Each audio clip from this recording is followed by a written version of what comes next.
Want help to grow your business? Download BRiN, the world's first business advisor in your pocket. To find out more, visit BRiN.ai or search the App Store today.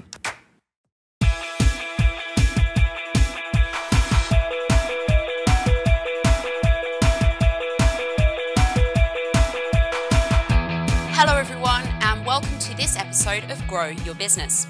I'm Stevie Brown, and I'm the founder of The Change Starter, a business communications consultancy that helps small businesses grow through the power of effective communication. Today, I'm going to talk to you about how to implement a strategic marketing plan for your business. In this episode, we're going to learn what marketing is and how to define it, how to set marketing objectives to focus your efforts and your budget, the importance of understanding your target audience, how to create a unique selling proposition or value proposition for your business. And finally, we're going to look at how to apply a sales funnel using your product mix. So let's kick off and get straight into it with the fundamentals. So what is marketing? How do we define it? Well, I define marketing as being about communicating value. So it's the activity of creating, distributing, and then communicating the value of what you do to the right people in the right place and at the right time. And it meets the needs of customers or clients, whatever you call them for your business, and partners, maybe stakeholders, and sometimes even society at large. So it has to meet that need. So it's not about just saying, hey, here I am, I've got a product and service. It's actually about telling people, what is that product and service going to do that's going to benefit them? What need will it serve? So there's lots of different types of marketing, and often the question I get asked by small business owners is, which channels should I use? What marketing should I do? And how do I get my message out there? So they'll say to me things like, should I do a flyer? Do I need a website? Should I get a Facebook page? And I always give them the same answer. I say to them, I don't know.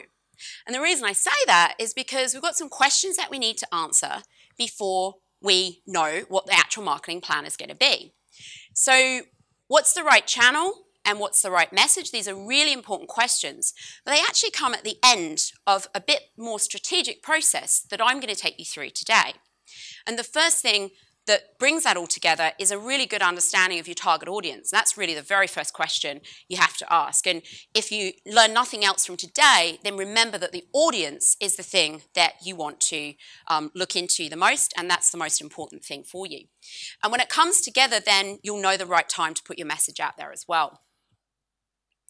So this is where we're getting really strategic with our marketing by answering some of these other questions first. And being strategic is about making definite decisions about what we won't do as well as what we will do.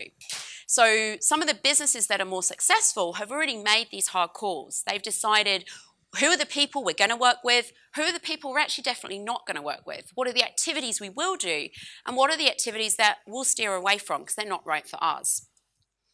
So there are 3 keys to strategic marketing. So I'm going to go through these briefly now, and then we'll go into each one in a little more in a deeper way. So firstly, the first key is that we need to start with really clear objectives. Okay. So objectives are great because they tell us what problem it is that we're actually trying to solve with our marketing. And they help us, therefore, to focus our efforts, to focus our budget, and ultimately get a better return on our investment. The second key to strategic marketing is to know your customer. So I've already talked to this, and I'm going to talk about it more and more as we go through because it's really important. People think they know their audience, but actually they don't know them in the ways that we're going to talk about today. And the third key is to know your USP. So USP means unique selling proposition, sometimes called unique selling points. You might have several for a product. Overall, you want one unique selling proposition or value proposition that's actually going to be of real value to your customers because it serves a need for them. So the 3 keys, once you have these, once you know your objectives, what problem we're solving, once you understand your audience really well, and once you have established this unique proposition and then a product funnel that goes alongside that, you will have the makings of a strategic marketing plan. So I want to talk now to you about objectives. That's our first key. So let's understand a little bit about the difference between business objectives and marketing objectives because they are quite different. So a business objective helps your business to grow and improve. So let's say an example could be our objective this year is to open 2 new retail stores successfully. A marketing objective helps your business communicate the value of that. So the corresponding marketing objective could be to drive awareness of the new store openings and bring customers through the door. So if we achieve that objective in a marketing sense, then we go a long way to achieving our business objective, albeit there'll be other factors at play that will determine whether we achieve successful store openings overall. So where's the problem? This is how I start to look at how to set your marketing objectives, okay? So what I want you to start thinking about for your business is, as I go through, I'm going to take you through a model, and as I go through, I want you to start thinking, how does this apply to my business? And what are the ways in which my customer might be looking at purchasing a product or service from me? So the model I'm going to take you through is called like a path to purchase, sometimes a shopper journey. So I'm essentially going to take you through the process, the thoughts and behavioral process that your customer might go through, or any customer might go through, when they start thinking about buying a product or service. So the first thing that happens is we get something called a trigger. So a trigger is the thing that makes you know you've got to go out and buy some kind of product or service. So I'll give you a really simple example.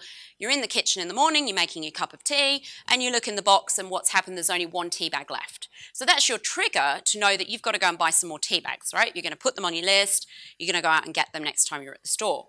Now that's a pretty simple one, but other ones, you know, can be a little bit more involved. So let's say if the weather was really, really hot and you decide you need to get some air conditioning. The fact that the weather's hot drives you, it triggers you to say, I've got to get some air conditioning because I can't deal with this heat. So there's lots of different kinds of triggers. Have a think about what the triggers might be for your type of product or service, and therefore what your customers might be doing or thinking at the time at which they decide they need what you offer. So at the point at which we're triggered, we then go to a stage of what we call awareness. So in our mind, we're saying, well, okay, I need these tea bags, I need this air conditioning. Well, where am I going to go to get this? Who do I know? Do I already know a brand or a business that's able to assist me with this, you know, the solution that I need? Or do I actually need to find out a little bit more and look into this and actually research it?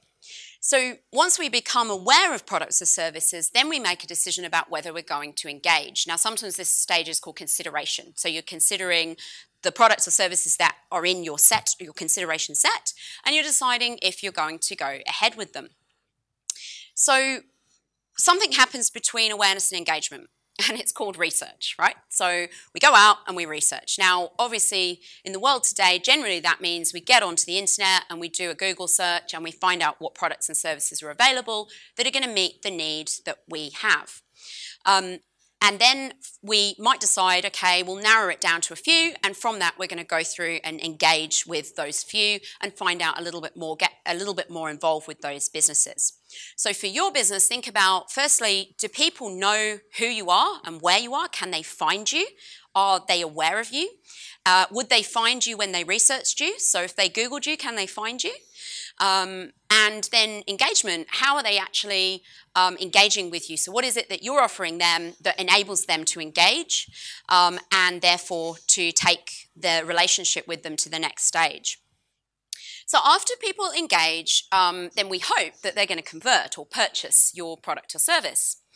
But something happens between engagement and conversion, and it's called apathy. So how many times have you thought, oh, I really want to get this, or I really want to go and do that, and then all of a sudden you've sort of forgotten about it because something else happened in your life. So you get a kind of buzz about it and you do a bit of research, you go, oh, I'm going to go and do this, or I'm going to go and buy that, and then what happens? Nothing happens, and then you don't do anything, and nobody contacts you and nobody tries to push their product or service to you or give you any value, so you just sort of forget about it and something else comes up and you move on with your life. So think about your business, and depending on what your engagement is, so if you have like a service-based business, you might find that you need to provide quotes, for example, to people. You might provide them a proposal for the services that you offer. And then at some stage, they look at the quote and they decide whether they're going to move ahead. think about that and say, what's my process? What's my process from when they engage with me first to when I give them a proposal to when they convert? Because research shows that the faster you get that proposal over to them, the more likely you're going to actually convert to a sale. So what are you doing in your business, or do you have a problem in your business with apathy? Do you need to speed that process up or help it along in some way? Then we have the conversion itself, so they purchase the product or service, and sometimes this can be a sticking point. So they've gone ahead to the purchase, but maybe that process is not very good. Have you got your process in place, your systems in place to sell to them in the right way? And then we hope that you have, and we hope they have a great experience, and then we hope they become loyal customers. So loyalty is about them coming back to you time and time and again and buying your product and service over and over again. Now, sometimes we might be a product or service category that actually you're not going to have them back. They're not coming back to you because you've solved their problem for good, or you've solved it for a really long time. So if you're selling fridges, as an example, people typically buy a fridge once every 9 or so years. So it's a really long, what we call purchase cycle. So you're not really going to be bringing them back as a customer anytime soon, but you do still need to think about the experience that they had, which is what happens between when they purchase and when they decide to become loyal to your business or not. If they had a great experience, then obviously at that point, even though they're not going to buy another fridge for 9 years, they can become advocates to your business.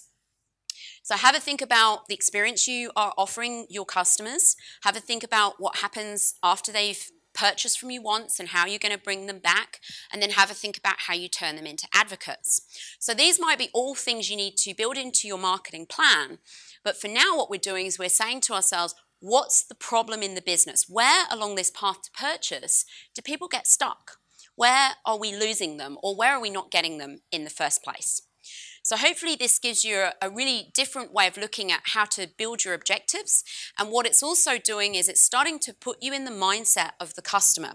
And this is really important because everything you do has to be really client-centric, and you need to always be putting yourself in their shoes and thinking about your business from their perspective, not from your own, which we often do, because it's just a natural thing that we think about what we're trying to sell and what we're trying to do. We need to sort of flip it around and step into their shoes and look back. So that brings us on to now talk about the target audience. So this was our second key to strategic marketing.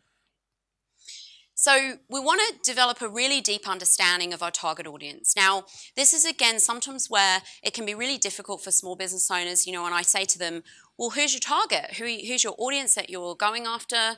Who are your clients? And they say, oh, just anybody. Doesn't matter, anybody.